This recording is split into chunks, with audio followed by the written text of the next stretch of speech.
Hello everyone, my name is Pritam Kumar और इस साल मैंने सिविल सर्विसेज परीक्षा में 9 रैंक प्राप्त की है।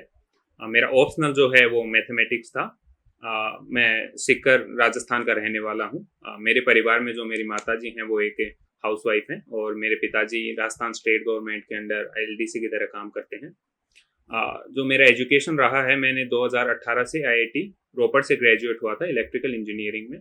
और तब से ही 2018 से लेके आज तक मैंने 3 अटेम्प्ट दिए हैं। तो ये मेरी यूपीएससी की जर्नी रही है। सोर्सेस की मैं अगर बात करूं मैथ्स में, तो मैंने सिर्फ और सिर्फ आईएमएस के नोट्स ही रेफर किए हैं। मैंने कोई भी स्टैंडर्ड बुक खरीदी भी नहीं है।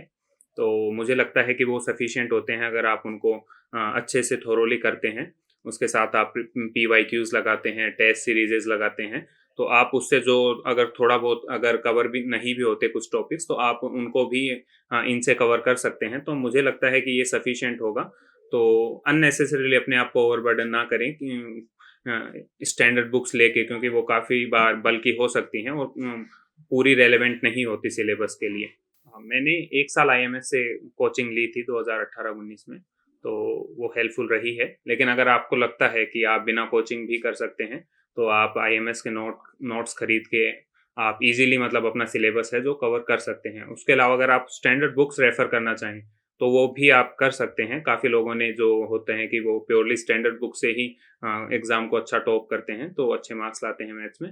तो वो भी आप कर सकते हैं। लेकिन जो आईएमएस के नोट्स हैं, वो मैं इसलिए आपको रेफर कर रहा हूँ क्योंकि काफ़ी कंसाइज़ और प्री पॉइंट काफ़ी पॉइंटेड होते हैं। आप उसमें ईज़िली कम टाइम में ज़्यादा आउटपुट ला सकते हैं। जो उसके अलावा जो प्री से मेन का टाइम होता है, अगर उसकी बात करें, तो वो काफ़ी क्रूशियल होता है ऑप्शनल सब्जेक्ट के लिए, खासकर मैथ्स जैसे। तो उसमें जो मेरा रहता था वो होता था कि जैसे ही प्री होता था, मैं कम से कम 35-40 दिन लगातार मैथ्स को इंटायरली मैथ्स को देता था। उसमें बस न्यूज़पेपर होता था और मैं मैथ्स का जो सिलेबस है वो पूरा एक बार कवर करने की ट्राई करता था। तो इतने दिन में मैं एक ही रिवीजन कर पाता था, लेकिन वो काफ़ी मैं थोरो करता था। तो उससे आप एक बार वो कर सकते हैं।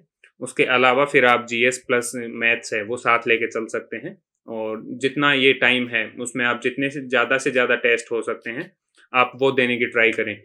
मैथ्स में आपके पास पी वाई क्यूज़ होते हैं। उसके अलावा कोचिंग्स की टेस्ट सीरीज होती हैं, आईएमएस की हुई, नेक्स्ट आईएएस की भी कोचिंग की टेस्ट सीरीज होती हैं, आर्यभट्टा आश्रम हुआ। तो वो भी आप कर सकते हैं। मैंने जो टेस्ट सीरीज लगाई अपने तीनों अटेम्प्ट में, मैंने पहले 2 अटेम्प्ट में आईएमएस की टेस्ट सीरीज लगाई थी और इस बार मैंने आर्यभट्टा आश्रम से टेस्ट सीरीज लगाई थी। तो काफ़ी हेल्पफुल रही हैं टेस्ट सीरीज। आप टेस्ट सीरीज तो दे ही दें, उसके अलावा जो आप ज़्यादा से ज़्यादा टेस्ट देने की कोशिश करें। एटलीस्ट 30 से 40 टेस्ट आप दें जो प्री से मेन का टाइम होता है। इससे आप आपकी स्पीड और जो क्लैरिटी होती है क्वेश्चंस की, क्योंकि मैथ में काफ़ी स्टैटिक पोर्शन है तो रिपीटेड क्वेश्चंस भी आते हैं। तो आप अगर जितनी प्रैक्टिस करेंगे वो उतना बेस्ट होगा।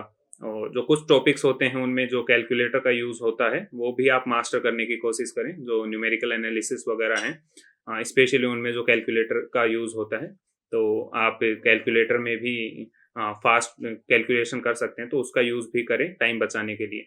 मेरे मार्क्स अगर मैं तीनों अटेम्प्ट में बताऊं, तो जो फर्स्ट अटेम्प्ट था उसमें मेरे 246 थे और सेकंड में थोड़ा इम्प्रूव हुआ, लेकिन 254 ही थे। और इस बार काफ़ी जंप आया है मार्क्स में और मेरे 315 मार्क्स हैं। तो जो बताऊं कि ऐसा क्यों है, कि तो उसका रीज़न मोस्टली होगा कि फर्स्ट अटेम्प्ट जो था उसमें जो कुछ टफ टॉपिक्स होते हैं वो मैंने नेग्लेक्ट कर दिए थे। मिसमैनेजमेंट ऑफ टाइम था मेरी साइड से। तो मैं जीएस पे ज़्यादा फोकस्ड रहा और इस वजह से मैंने मैथ्स में काफ़ी टॉपिक्स इग्नोर कर दिए। सोचा कि आप जो ऑप्शंस होते हैं क्वेश्चन में, आपको जब 8 में से 5 ही करने होते हैं, तो उस चक्कर में मैं सोचा कि मैं ऐसे क्वेश्चंस को छोड़ दूंगा जो इन एरिया से, mostly modern algebra, fluid dynamics and rotational mechanics, statics dynamics, ये मेरे थोड़े वीक एरियाज थे फिजिक्स और मॉडर्न अलजेब्रा के। तो इसकी वजह से काफ़ी ज़्यादा मार्क्स का नुकसान हुआ था उस टाइम। सेकंड अटेम्प्ट में मैंने ये टॉपिक्स काफ़ी ठीक ठाक कवर किए थे और वेल प्रिपेयर्ड था, लेकिन एग्जामिनेशन हॉल में कुछ सिली मिस्टेक्स हो गई और वो उस टाइम ही पता चल गई थी। तो सेकंड में भी इतना अच्छा नहीं रहा। लेकिन इस बार थर्ड अटेम्प्ट में मैंने बहुत ज़्यादा फोकस किया मैथ्स पे, ज़्यादा से ज़्यादा क्वेश्चंस लगाने की ट्राई की है।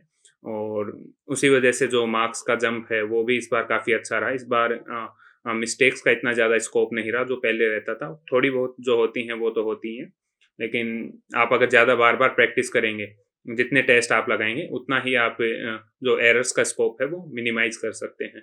हाँ, एक और चीज़ जो मैंने पहले प्रीवियस ईयर टॉपर से सीखी है, जो वरुण रेड्डी सर ने उनका जब मैंने वीडियो देखा था पहले, तो उन्होंने एक नोटबुक ऑफ रॉन्ग्स बताई थी।